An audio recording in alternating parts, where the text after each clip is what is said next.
चुड़ैल की बांसुरी।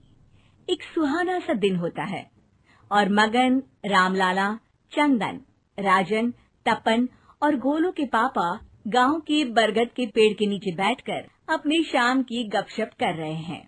अरे रामलाला और चंदन, तुम्हारी फसल कैसी चल रही है इस साल?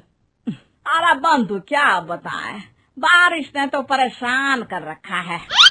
सही बात, बारिश की कमी ने दिमाग खराब कर दिया है। सरपंच गांव वालों के लिए एक खबर लेकर आता है। अच्छा मेरे गांव के भाइयों, सुनो जरा, हमारी सरकार ने किसानों के लिए शहर में एक सेमिनार का आयोजन किया है, जिसमें वो खेतों के बारे में और भी कुछ जानकारी देंगे।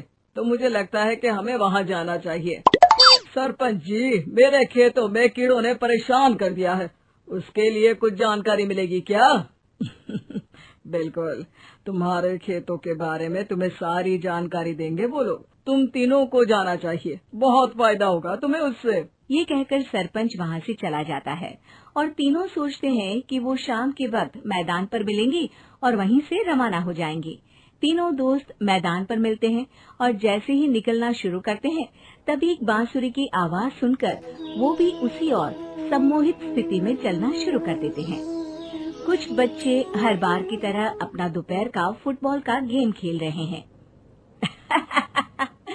पकड़ लिया, पकड़ के दिखा मुझे, इतना भी नहीं कर सकता। अच्छा, कितना भागेगा? आखिरकार तो मेरी पकड़ में आ ही जाएगा। हाँ, तुझे पता नहीं तपन, राजन कितनी तेज दौड़ लगा सकता है। खेलते खेलते अचानक से एक बांसुरी की मीठी आवाज सुनाई पड़ती है। सारे बच्चे उसका पीछा करने लगते हैं। शाम हो गई है और बच्चों के घर न आने की वजह से उनकी माँ मैदान में पहुँच जाती है। राजन बेटे, अरे ओ राजन बेटे, किधर चले गए? इतनी देर हो गई, घर वापस क्यों नहीं आए बेटे? तपन बेटा, चलो घर, शाम हो गई है, कितना खेलोगे? और गोलू, ओ गोलू। तीनों की माँ एक दूसरे को देखने लगती है और उन्हें एहसास होता है कि उन तीनों के बेटे घर आए ही नहीं। अरे राजन और गोलू की मम्मी, आप इधर? राजन और गोलू घर नहीं आए क्या अभी तक? नहीं तो दोपहर में राजन मुझे बताकर गया था कि वो तपन और गोलू के साथ खेलने जा रहा है। मैंने सुना है कि गांव में एक चुड़ैल घूम रही है, कहीं वही तो नहीं ले गई ना हमारे बच्चों को? ऐसा कुछ नहीं हुआ होगा, हम तीनों अलग अलग जगह ढूंढते हैं, इधर ही खेल रहे होंगे तीनों बच्चे। ये कहकर तीनों बच्चों की माएं उन्हें ढूंढने निकल गई। बहुत देर हो गई और फिर भी तीनों बच्चे मिले नहीं। तीनों की माएं मैदान पर फिर से मिलती हैं। सुनिए जी, ये तीनों मिल ही नहीं रहे हैं और मेरे दिमाग में बहुत बुरे बुरे ख्याल आ रहे हैं। अब चिंता मत कीजिए, हम सरपंच से जाकर बात करते हैं, वो हमारी मदद करेंगे। गोलू की माँ सही कह रही हो, चलो चलते हैं। एक उम्मीद की आशा लेकर तीनों अपने बेटों की फिक्र में सरपंच के घर जा पहुंचती है। सरपंच अपनी शाम की चाय पी रहे हैं और अखबार पढ़ रहे हैं। तभी तीनों की माँ हड़बड़ी में भागकर उनके पास आती है। अरे अरे, आप तीनों इतनी डरी हुई क्यों हो? क्या हुआ? ऐसी क्या बात हो गई? तिवारी जी, हमारे लड़के दोपहर से खेलने गए हैं और अब तक लौटे नहीं हैं। हमने उन्हें सब जगह ढूंढा, लेकिन हमें वो मिले ही नहीं, इसीलिए हम भागकर आपके पास आ गए। अच्छा, इनके पिता कहाँ है?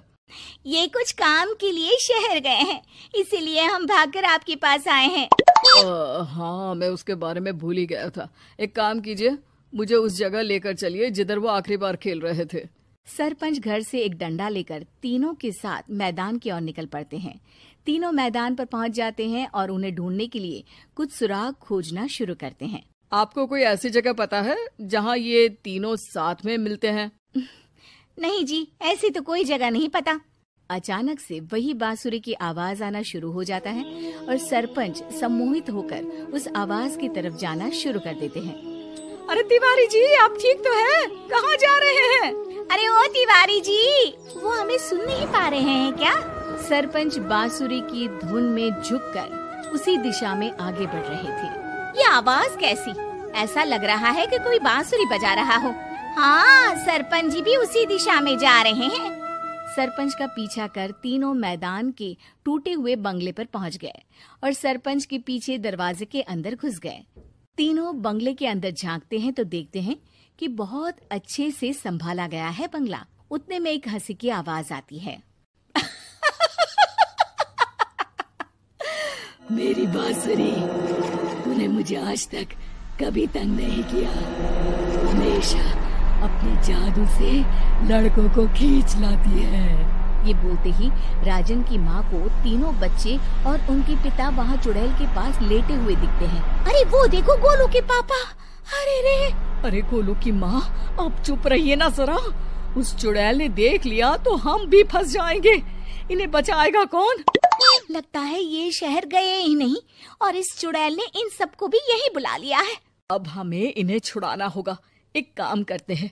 राजन की मम्मी गोलू और तपन की मम्मी को एक प्लान बताती है। बिल्कुल सही कह रही हो राजन की मम्मी। चलो आज इस चुड़ैल को मजा चखाते हैं। तीनों माएं अपने छुपने की जगह से बाहर निकलती हैं और एक्टिंग करना शुरू कर देती है। ये तो बढ़िया है। अब इसका असर औरतों पर भी हो रहा है। वाह जी वाह। तीनों माएं चुड़ैल की थोड़ा करीब आती हैं।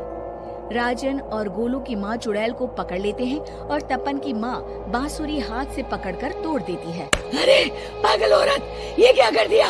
मेरी बांसुरी को तोड़ दिया। अब मेरी शक्तियाँ खत्म हो जाएगी। तुम्हें तो। अरे तुझे क्या लगा चुड़ैल कहीं की हमारे बच्चों को और पतियों को हाथ लगाएगी तू? बांसुरी टूटने की वजह से चुड़ैल खाक होकर गायब हो जाती है और सारे लोगों की आंख खुल जाती है। सब अपने परिवार को लेकर उस बंगले से बाहर निकल जाते हैं। कहते हैं ना, नारी